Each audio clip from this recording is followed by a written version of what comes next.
So we're continuing to look at the book of Proverbs, and today we're looking at the last chapter in the last verses, a woman who fears the Lord. Now, we recently came back from a visit to Istanbul in Turkey, and we managed to see most of the top 10 sites, 500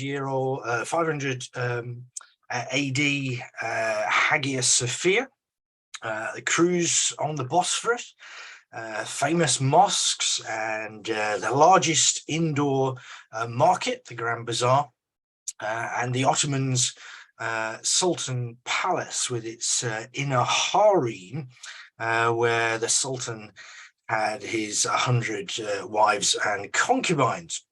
It's all very interesting, but you'd be glad to know I'm not going to give you anything of a travel log this morning, because amongst all the sites, there was something that I didn't expect to see. It wasn't in the guidebooks. From day one, we kept seeing women with plasters on their noses. Now, at first, I thought this was some kind of fashionable sunblock, but then Sue pointed out that those were women, young women mainly, who had just had a rhinoplasty, a nose job. Apparently, Turkey does them on the cheap. Now, you might have a nose job because you've got nasal problems or for other medical reasons, but I suspect most of these women did it because they thought it would make them more beautiful. Well, look at verse 30 of the passage that we're looking at today. Charm is deceptive and beauty is fleeting, but a woman who fears the Lord is to be praised. Now, this poem was written maybe 3,000 years ago, but this part, at least, is something that maybe modern feminists might approve of. Physical beauty and physical charms are not really what matter in a woman. Rather, it's the content of the character that counts. And you'll notice as you look through this passage that very little is said about what this woman looks like, her physical beauty. There is no objectification of women here. And that was certainly counter to the culture of the time that this was written. But in many respects, I think it is counter to the culture of today, which can put women, particularly young women, under great pressure to conform to unrealistic beauty standards. What really counts is that this woman fears the Lord. Now, fear of the Lord is a key theme in Proverbs. It's there at the beginning of the book. Chapter 1 and verse 7 says, the fear of the Lord is the beginning of knowledge. Continues in chapter 9, verse 10, the fear of the Lord is the beginning of wisdom. And then here it is again, right at the end of the book. The woman fears the Lord. She has a reverence for God as her creator and as her redeemer. And therefore she seeks to walk in obedience to his laws and his ways. And if you want to see what fear of the Lord is, what wisdom is in everyday life, then we can look to this passage. This woman is wisdom personified. I said earlier in the service that this is an acrostic poem. Each line begins with successive letters of the Hebrew alphabet. There's 22 verses if you count them up, and there are 22 letters in the Hebrew alphabet. And people have speculated about the significance of this. It may be a memory device to help someone to memorize the poem. I certainly use that device when I've forgotten something. I work my way through the alphabet to try and jog my memory of a name that I might have forgotten. Some have suggested that it signifies completeness, if you like, the A to Z of the capable woman. Now, to my mind, that suggestion is not right, because when we read through this, it's obvious that this is not an exhaustive portrayal. It isn't an A to Z in that sense. Lots of things are missing. For instance, we don't really get a feel for her feelings or her emotions. They're barely touched on. And despite this being a marriage relationship, there's no emphasis on erotic love, as there is in other parts of the Bible, like the Song of Songs. There's no mention of setbacks, there's no illness, there's no disability, no loss, no bereavement. Her weaknesses are not mentioned. It's a very positive, upbeat assessment, full of praise and admiration. But I think the fact that this is an acrostic does tell us that great skill and artistry have gone into creating this poem. It has behind it considerable thought and wisdom, even if the portrait only partially captures the capable woman. And although the setting of the poem is very much in a historical context, the character of this woman who fears the Lord is still relevant for us as Christians today. And this is not just for married women, as we shall see that most of the virtues of this woman are applicable to unmarried women as well, and to men, to all of us, in other words. I've certainly been challenged by some of these virtues as I've been studying this passage. So let's take a closer look at the passage. We're going to, in fact, break it up, these 22 verses, into 7 sections. The woman who fears the Lord is capable, trusted, and valued beyond riches. That's the first 3 verses. Secondly, she is industrious and productive. That's 13 to 19, 21 to 22, and 27. In fact, you'll see the bulk of the poem. Thirdly, she's concerned for the poor and needy, verses 19 to 20. Fourthly, a credit to her husband, verse 23. Fifthly, clothed with strength and dignity, 24 to 25. Sixthly, wise in her speech, verse 26. And then lastly, to be praised at the end of the poem. So first, let's think about that first one: capable, trusted, and valuable beyond riches, verses 10 to 12. A wife of noble character, who can find? She's worth far more than rubies. Her husband has full confidence in her and lacks nothing of value. She brings good, not harm, all the days of her life. So she's described as a woman of noble character.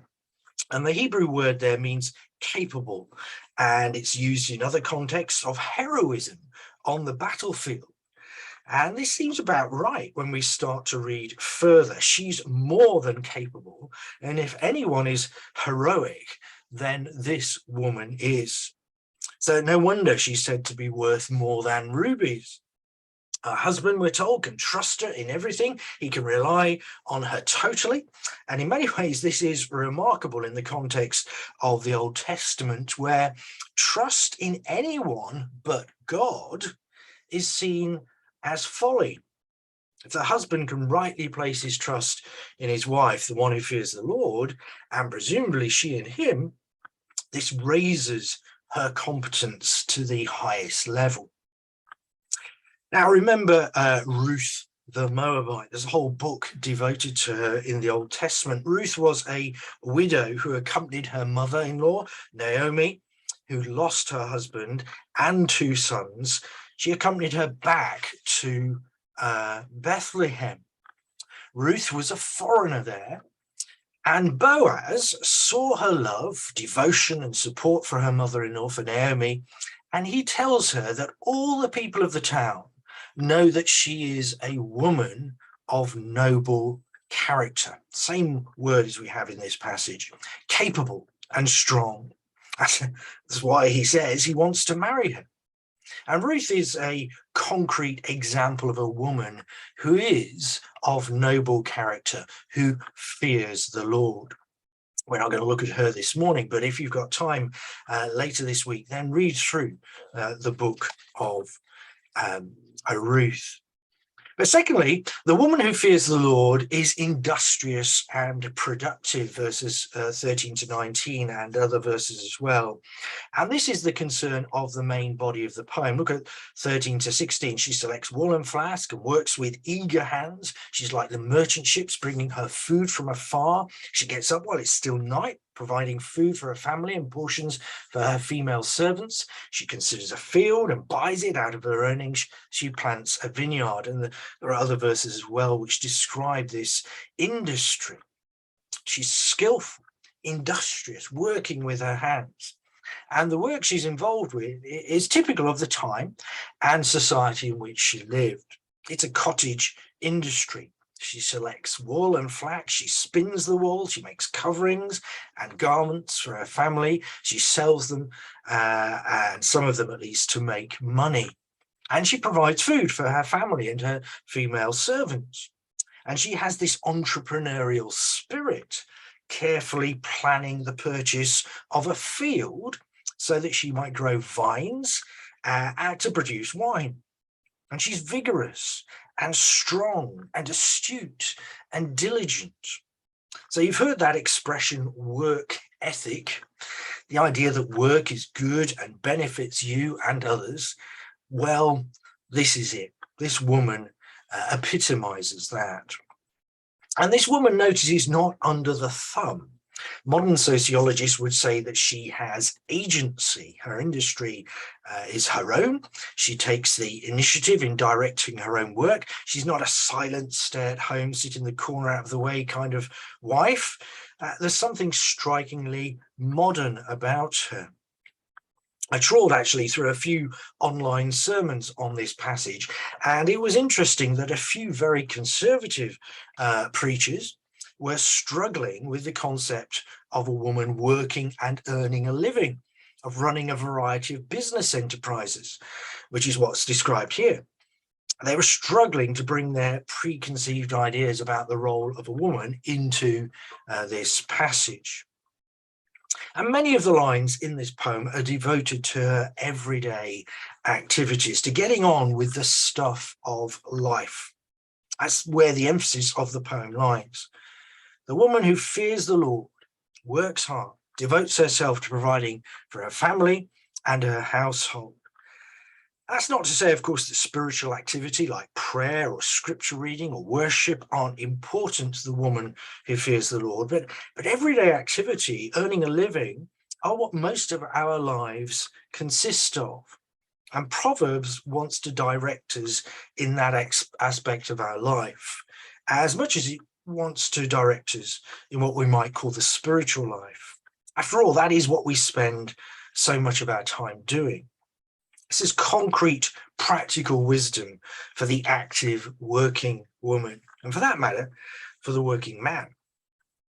So thirdly, the woman who fears the Lord is concerned for the poor and needy, verses 19 to 20. In her hand, she holds the distaff and grasps the spindle with her fingers. She opens her arms to the poor and extends her hands to the needy. Now, the distaff held the unspun wool, and the spindle is the straight spike onto which the fiber is spun. And the poem says that the hands that work hard earning a living also work hard to show kindness to those who are in need. The hands that grasp the distaff and the spindle are the hands that are open wide to help the needy. So that her diligence and hard work involve self-sacrifice. But this is not a life which is all about herself and her family and her household. She helps those who need it, the poor and the disadvantaged. This is godly living. This is a woman who fears the Lord. Now, of course, you don't have to be a Christian to have concern for the poor and disadvantaged. Many non-Christians have such a concern. But if a Christian has little or no active concern, then there is something wrong. This is one of the hallmarks of those who fear the Lord. And then fourthly, the woman who fears the Lord is a credit to her husband. Verse 23, a husband is respected at the city gate, where he takes his seat among the elders of the land.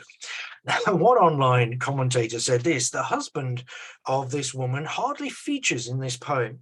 And when he does, we find him doing a little except idling away his time at the city gates with his buddies, whilst his wife works hard to hold the family together. And actually, I also came across some African Christian communities who've used this kind of caricature of the husband to defend a family model in which the wife plays the leading role and the husband effectively abandons his family responsibilities. But of course, the reason there isn't much about the husband is that this poem is about the wife. Many of the proverbs earlier in this book have been about men, and if you like, this is balancing things out. There's no reason to think that he didn't work just as hard, or that he didn't take his family responsibilities seriously.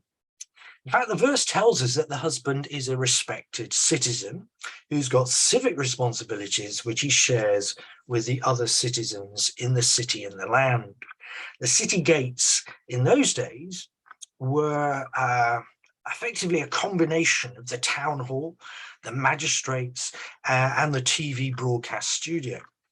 The elders acted as kind of ad hoc judges in commercial and civil and sometimes serious criminal cases, and they therefore had great responsibility. And his position would no doubt be undermined if his wife were the opposite of what is described here. It's what happens with politicians even in this day and age. If their wife gets up to something which is disapproved of, that reflects badly on that politician, and vice versa. If the husband gets up to something, reflects badly on the female politician. As it is, his position is very much enhanced by her character. The woman who fears the Lord is a credit to him. Proverbs 12 verse 4 says, a woman of noble character is her husband's crown, but a disgraceful wife is like decay in his bones. Now, I'm not sure that a typical modern marriage therapy office would display such a proverb, but for a marriage to flourish, each spouse has to bring credit to the other. Then fifthly, the woman who fears the Lord is clothed with strength and dignity. 24 and 25, she makes linen garments, sells them, supplies the merchants with sashes. She's clothed with strength and dignity. She can laugh at the days to come. This is a woman who makes garments for herself, and they're good enough to sell on the open market. But it's her character that is her most important clothing. She's got strength of purpose and power to cope with the struggles that life brings. She's marked with dignity, a woman of her word and integrity. This is a woman who fears the Lord. And I love that line. She can laugh at the days to come. It's not that she's careless for the future. After all, she's the woman who has made sure her household are prepared for the snow of the cold of winter. Verse 21, when it snows, she's no fear for her household because she's clothed them in scarlet. She does not fear the future. She's confident and cheerful. And this confidence in the face of what she, and we all know, is an uncertain and often difficult future, is partly based on her wise prudence, which is exemplified by her preparation for that cold winter, but crucially, it's based upon her fear of the Lord. This woman who does not fear the future certainly fears the Lord. And she knows that the Lord is sovereign. He's in control, not any potential enemy or hurdle that she may have to confront. So let's be the kind of people who, rather than fearing the future, embrace it because we know it is in the Lord's hands. And sixthly, the woman who fears the Lord is wise in her speech. Verse 26, she speaks with wisdom and faithful instruction is on her tongue. There's been a lot about her actions, but not much about what she says. Well, that's rectified with this verse. We now discover that her words are full of wisdom. And Proverbs places a great emphasis on the right use of the tongue. We were thinking about that last week when Stephen spoke on those verses in the earlier part of the book. It says that it's a right thing to speak with wisdom with our tongue rather than a foolish thing. And this woman puts that into practice. Not only are her words full of wisdom, they're characterized by love and kindness. Faithful instruction is on her tongue, which literally means the law of love is on her tongue. And the woman who fears the Lord is governed in what she says by love and kindness. I don't know about you, but of all the challenging things in this poem, this one probably comes top of the challenging list for me. Wouldn't it be great if this could be said of us? Their words are full of love and kindness. Well, lastly, seventhly, the woman who fears the Lord is to be praised. 28-31, her children rise, call her blessed, her husband also, and he praises her. Many women do noble things, but you surpass them all. That verse we said at the beginning, charm is deceptive, beauty is fleeting, but a woman who fears the Lord is to be praised. Honor her for all that her hands have done, and let her works bring her praise in that city gate. So her children and husband rise up to praise her. Those who know her best rise up and give her praise. And they, of course, would be the first to know if she wasn't really worth that acclamation. But in fact, they're the first to bless and praise her. And the last verse calls on all to praise her for what she does. Given that it's a husband who's at the city gate, it's perhaps him who leads the praise. As he says in verse 29, many women do noble things, but you surpass them all. Now, he does not doubt that many women are capable and have a noble character, as this poem describes, but he says she surpasses them all. And judging from what has come before, I'm not sure that this is over the top flattery. There's not been an ounce of criticism in the poem. All the statements have been statements of praise and not condemnation. When I first started teaching, I had to write UCAS references for students applying to university. And we tried to make them fair and balanced, both the good and some of the bad as well. And that changed about 20 years ago. Now, UCAS references have nothing negative in them. Everything has to have a positive slant. And for some students, actually, that is fairly accurate and it's fairly easy to write. You wouldn't have said anything bad, even in the old days. But for others, that can be really quite difficult. Now, I think this woman would have been an easy person to write a UCAS reference for. There might have been a few negative things to say, but why put them in when there's so much which is positive? Some people are good at praising others for the good that they do. Others of us are perhaps a little bit too reticent and maybe need to be better at praising the good that people do. Some of us perhaps are not very good at receiving praise. We'd rather it went to God. But there is a place for praising others, for recognizing the good that they do. And some of us should perhaps praise those we are closest to more. So let me sum up. Is this superwoman beyond our reach? Does she sound so much more than most of us are capable of? So intimidatingly good that we dismiss her as unattainable. I go swimming 2 or 3 times a week, 40 lengths in 30 to 35 minutes. Not very fast, but I can sometimes go faster if there's someone in the lane next to me who's going faster than I am. Someone better than me sets my sights that little bit higher. And let me suggest that it's good to set our sights high. Remember that as Christians, our supreme example is Jesus, and that our purpose is to be changed to be more and more like him. And nobody would tell us that we shouldn't set our sights on Jesus. This woman displays the virtues that are Christ-like. Is Jesus' goodness and loving character beyond our reach? Are the virtues which this woman who fears the Lord beyond our reach? No, because we're not our own.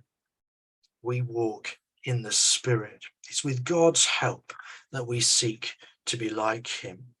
And just like this woman, it's the fear of the Lord which motivates us to live in obedience and faith.